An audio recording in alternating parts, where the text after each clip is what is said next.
Recovery is stupendous. Achievable. Hope. Freedom. Empowering. It's unique to everyone. It's a journey, not a destination. Getting a new lease on life. Finding restoration after you fall down. Recovery is having the freedom to enjoy life. For me, it was finding a way to really love myself. My recovery is possible in part because of my own. Welcome to Montana's Peer Network Recovery Talks podcast. I'm Jim Haney, Executive Director, and I'm here with... Hi, everybody. I'm Leah Wetzel, Montana's Peer Network's new recovery coach. And I'm also the Vice President for the North Central Montana Missing Murdered Indigenous Task Force. Excellent. Well, Leah, thanks for taking the time to get on a podcast here, and welcome to the MPN team. How does it feel so far?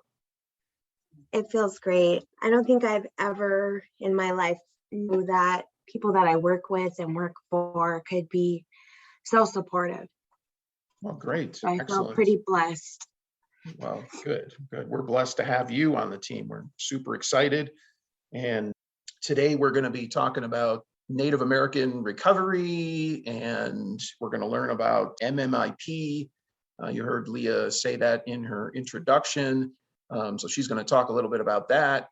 And we're going to talk about, a little bit about our ideas around what the future could hold for recovery and peer support and for Native Americans. So Leah, let's just jump in and share with us your thoughts. I mean, what brought you to MPN? Well, really my own journey.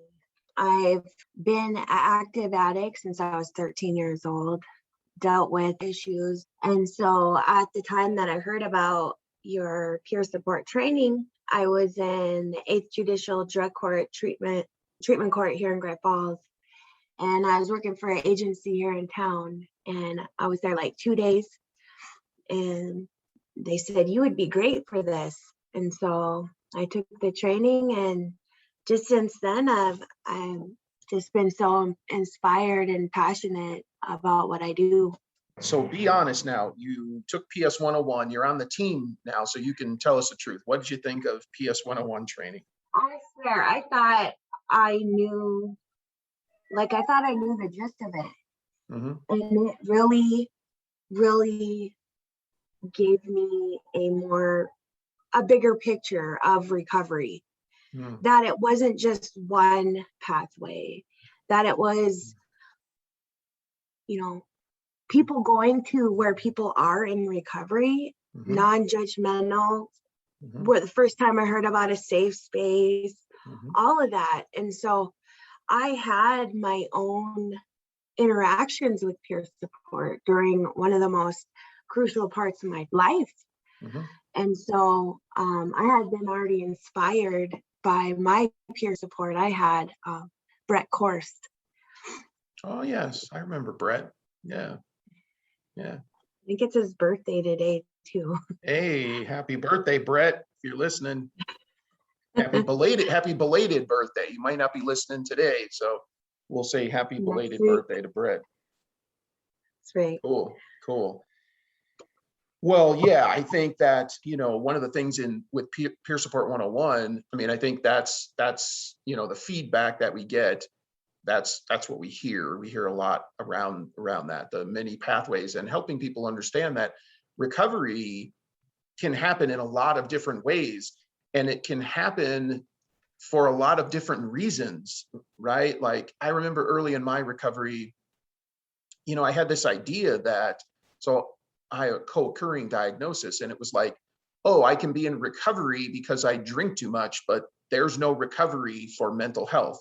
Like I had this disbelief, I had this really weird, distorted understanding of it because, this is 20, 25, 26 years ago. I mean, we didn't talk about co-occurring things the way we do now. And that idea that recovery is possible and people can be in recovery from a lot of different things, trauma, substance use, mental health, there's all kinds of things. And that's, I think, a really good segue into, we want to talk about this MMIP and human trafficking. And that's another another event in a person's life that can cause them to find recovery, right? To find a journey in recovery. And so would you talk to our listeners about what is MMIP and human trafficking, and how you're involved? Because I think it's really exciting what you're doing. I mean, it's really good work. So tell us, what is this? I get asked this a lot. I get asked, what is MMIP? Or what is MMIW, MMIR? And Okay. it's missing, murdered Indigenous people or relatives. And the human trafficking piece can be people of all colors. And really, it's there to support all folks. But a lot of people don't know that some of the bills that were passed were to protect women and children on the reservation, not off. And so a lady by the name of Shanna Bullock Chisholm developed this organization and been volunteer the last 3 years. And this past February, it became a 501c3. And I actually was introduced to her or given her contact information by the detective that handled my case when I was on the verge of being human trafficked, and really lucky to be here alive today. And I'm very grateful for that man.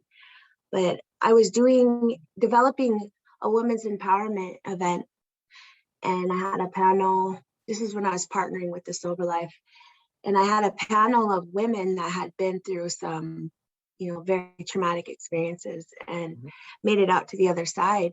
And so we pulled Shanna in, who used to be the president of the North Central task force here. And she did a presentation. And ever since then, she met me in person, and she started sending me these emails and just made me be a part of the task force, And so since then, I've just really loved and I'm very passionate about it. And I'm now the vice president. That's great. That's great. That's great. What are some of the goals or the vision for the North Central MMIP? So our mission is to educate individuals, communities, and those who need to know and want to know, which is pretty much everybody. We love bringing awareness. We do presentations for the schools. We do presentations in some of the little towns around Great Falls, but our goal is to just keep getting this awareness out there and educating people, because there's a lot of power in that knowledge piece. And the first time I seen the presentation, it really hit home.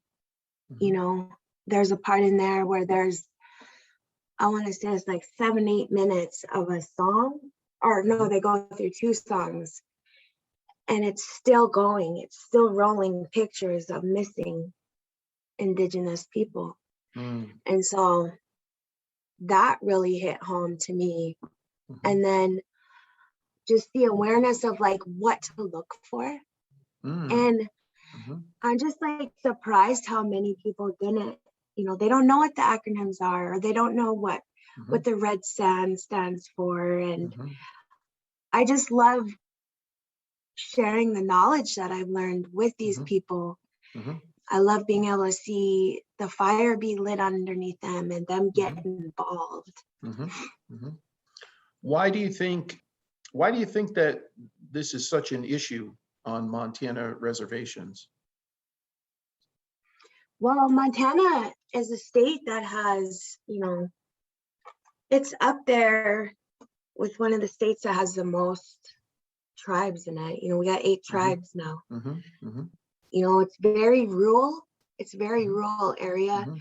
And there's people that are moving up in this area, and they're catching my people at a very weak time. And that's how drugs play a big part in influencing people, while they're weak and not thinking. And do you think that's sort of the gateway to human trafficking, is substance use? Kind of how it starts for people. I mean, they get caught up in that scene, so to speak, right, of using and hanging around other people and people who may not be safe. And is that Yes. when you're talking about that, where your people are weak? And I mean, we know across the nation we're having a opioid epidemic, and there's lots of resources, federal resources being put towards that to address it. But I guess that's what I'm trying to get at, is that how it starts? That's sort of the gateway, is getting involved with substance use and start using and being around unsafe people. And what happens then? I mean, what can you tell us a little bit more, the listeners, help them understand that? I mean, how does that come about? It's definitely a gateway. The drug world, it could be because of substance use, it could be addiction to that world. And it's also money is behind all of it. Sure. The ones that are at most risk are between 11 and 14, 16. Wow. And wow. That young. They look at that young, and wow. They start grooming them. They start grooming them at a very young age. And some of these kids are so used to it, they don't even realize it's wrong, And a lot of times people don't see it because the kid, they're expecting this kid that's homeless and dirty, and no, they look at them as merchandise, and they keep their merchandise looking good. But things to look for is a young kid with a really nice phone, up-to-date iPhone, nice clothes, head down, head down, head shy. Just recently here in Great Falls, it was like Sunday afternoon, like 2:00, and a nice little boy was asked, "Hey, I'm not from here, I'm lost. Can you show me how to get to wherever?" Use the phone to lure him, and somebody's in the back of the car, and the person's like trying to push him, the other person's pulling him, and luckily that kid got away. And it's just crazy. A lot of white vans, you see them, you hear about it. There's stories of even adult women getting attacked, and it's scary. And the thing I can say can best help us is being educated and knowledgeable. And there is information out there that the numbers aren't correct. Just know that we are the majority of Indigenous women are 2.5 times highly to be, sexually assaulted within their lifetime. Our numbers are very high for the Indigenous, and I feel where the healing occurs is in recovery and offering avenues to learn our ways again, go back to the old ways, because while we're, in Native American belief, while we're using, our spirit's weak. That's not us. And so it takes a moment of sobriety, and we got to call our spirits back, and we got to claim our our right to live a healthy life. Absolutely. You were telling that story about the boy there in Great Falls, and sort of surprised me. My inclination would be that we're talking mostly about women or girls, young girls, teenage girls, but you said a boy. And so does it impact boys and girls the same? Or do you see what I'm saying? I mean, I think when you would say to somebody missing and murdered, human trafficking, these kinds of things, you would think mostly women or girls, but but it's both men and women. It's both. The people behind all of this, Mm-hmm. they're sick, Mm-hmm. you know, and Mm-hmm. so Mm-hmm. some, Mm-hmm. in all reality, some prefer males and some prefer Mm-hmm. females, and Mm-hmm. Mm-hmm. and that's just the reality of it, Mm-hmm. you know. And it really, the human trafficking, this is nothing new. Right. It's Right. nothing new. I mean, think back, you know, before I was, you know, a twinkle in my mom's eye, Mm-hmm. or is it dad's eye? I can't remember. But, you know, the milk cartons, the kids Yes. on the milk cartons, Yeah. and, Yeah. you know, all I can say is research and find out, because it's Mhm. nothing new. Mhm. Same with the boarding school epidemic. Yeah. There's nothing new, but social media likes to glorify certain areas of Right. the world and not so much the other. Okay. Do you think that is there a disparity for Native Americans, the missing and murdered Indigenous people, that legislation that passed here in Montana a couple of years ago was targeting reservations in particular? You mentioned that at the beginning. So is there a disparity on the reservations versus, say, Great Falls or Helena or anywhere, or is it universal? I would say 110% there's disparity on the reservations. Mm-hmm. I mean, really, they're sovereign, Mm-hmm. you know. There's different rules up there, different laws, Mm-hmm. and whoever finds out about this, they target that area. They could get away with more things in that area. Mm-hmm. And I mean, even as far as how we hold ourselves, Mm-hmm. you know, and it goes back to generations and generations of Mm-hmm. historical and intergenerational trauma. Sure. I'm guilty of it. Shoulders down, head down, Mm-hmm. you know, but my people, we need to put shoulders back and be proud. You know, we need to, we have every right to hold our head up. Mm-hmm. Mm-hmm. So let's talk about, you know, yours and my vision for, you know, Indigenous recovery and peer support in Montana. And this is something that you and I started talking about in the interview process. I mean, we started this conversation then. So let's talk a little bit about that and share that with our listeners. Okay, so like you said, I already have the job, so I mean, I don't have to butter you up. Exactly. Talk freely. No. Talk freely. You got the job, so yeah. So hands down, the most inspiring interview process I ever went through. Oh. Amanda calling me and letting me know when it came at a better time in my life. And it showed face to me that, you know, Creator's hand was in the midst of it, because it was meant to be. It just fell together perfectly. But I believe it was the second, we went through a 3-day pretty much interview process. And I believe it was the second time we spoke, and the third time we went into it too, because we were on the phone for a long time. And Jim asks, so what are your visions? You know, what are your goals? And I said, well, I'm just been on fire since I took the Pure 101 training. I've really been working hard on implementing my traditional ways into it.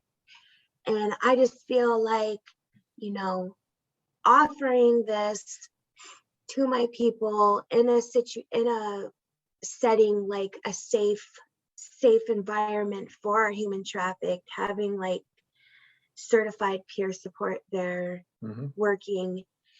And then Jim says, well, actually, I kind of already started doing something like that. Yeah.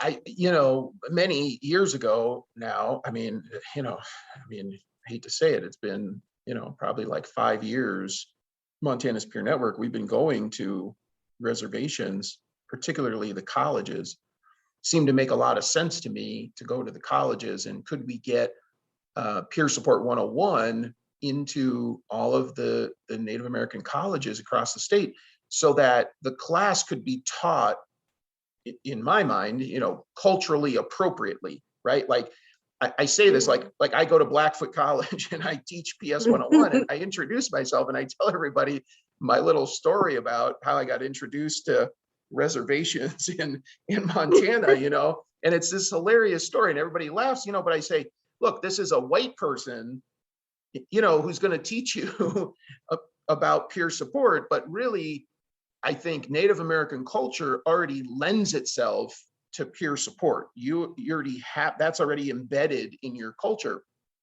And I think that the training should be then, whatever you want to say it, updated or altered, to match. I mean, if I'm at Little Bighorn College, then it should have the Crow language in the training. It should have the nuances of the culture. If I'm at Stonechild College, then it should have Chippewa Cree, should be embedded within the training, and it shouldn't be a white guy teaching it, and I say this, and because we've been around to, Salish Kootenai, we've been there, and so, you see what's happening in the college and how wonderful it is with how the native language is dominant in the posters and the literature and the names of the rooms, and English is secondary. So it seems to me that this would be a great opportunity to have peer support embedded in the colleges and have the colleges just offer them every semester, let's say, once a semester you have the course, next semester you have it again.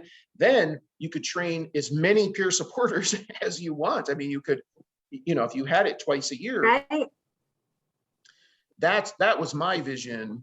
And I was always sort of keeping my eye out for the right person. And then, like you said, Leah, the opportunity came, we had a job opening and Amanda reached out to you and, and I knew who you were. I mean, I knew you were one of our members. I knew you were pretty active and it was great. It was great when you applied and started going through the interview process. And we had this similar ideas, because you have a little different idea where mine is to train the people, but yours is actually a little more with the houses, right? So do you want to talk about that? Just since we're starting my work with task force and doing the work I do with recovery, they really go hand in hand hugely. My goal is to have a liaison of every reservation here in Montana and have them build a subcommittee off of North Central Task Force and, start looking into some funds, which we actually already have started with some friends at Little Shell, and having resources for our human traffic, like housing, clothes, giving them purpose, and having certified, trained peer support in these, quote unquote, safe houses. And,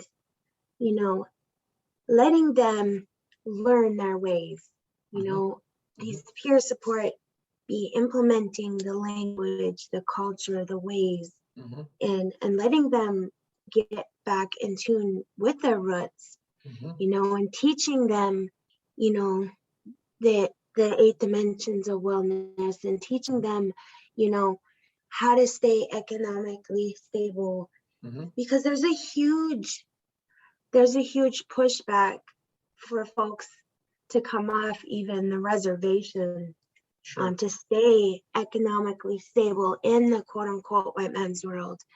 And so this is a good place to have, a team of support, within those places and teach them how to, I mean, me, myself, I didn't know how to have a friendship, a relationship, like teaching our people how to do these things and how to be able to be stable in life and productive, and give them purpose. It sounds great. I mean, it's a great vision. It really is, and it's very interesting because it marries these two things for you: the MMIP work that you're doing, and we haven't even talked about the Wellbriety. We'll have to do another podcast just on that alone and really delve into all of that and how that fits in. And then Montana's Peer Network with peer support and what this could look like and how it could be developed, and that idea that I have with getting the training into the colleges, right? So that makes it available and it reduces the cost down significantly, because realistically, we can't go to every reservation every semester and teach the class. I mean, there's no way. We don't have the capacity to do that. So right, and then build the safe houses, or right, so that there's a place for the peer supporters to work and support others who may be survivors of human trafficking or substance use, addiction, mental health issues, right? I mean, that's a great vision. I mean, it really is. And I think it's attainable. I really do. I think that it's very attainable. Yeah. I'm just really excited, as we start reaching out and get the process going with the colleges, possibly partnering with some of them and developing a board for us to start these types of projects. Mm-hmm. That would be great. Yeah. All right. Well, we are out of time, Leah. Thanks so much for, jumping in here, and we got through the first podcast. For December, we're going to be focused on Native American recovery, webinars, podcasts, some trainings. We're going to be putting stuff out in the newsletter. So Leah is now the go-to person here at Montana's Peer Network for, developing this and being the champion along the way, because we've been wanting this for a long time and just super excited. Thanks again, Leah. I mean, thanks for joining the team and having such a great vision. Thanks for having me, Jim. MPM's already become my family, and so I'm really looking forward to showing the world, what we get to offer. Excellent. All right, and to you, the listener, please tune in each week as we do another Recovery Talks podcast. Thank you so much, and have yourself a wonderful day. Recovery works and recovery is possible. Recovery works and recovery is possible. Recovery works, recovery is possible. Recovery is possible. Recovery works and recovery is possible. Recovery works. And recovery is possible. Recovery works and recovery is possible. Recovery is possible.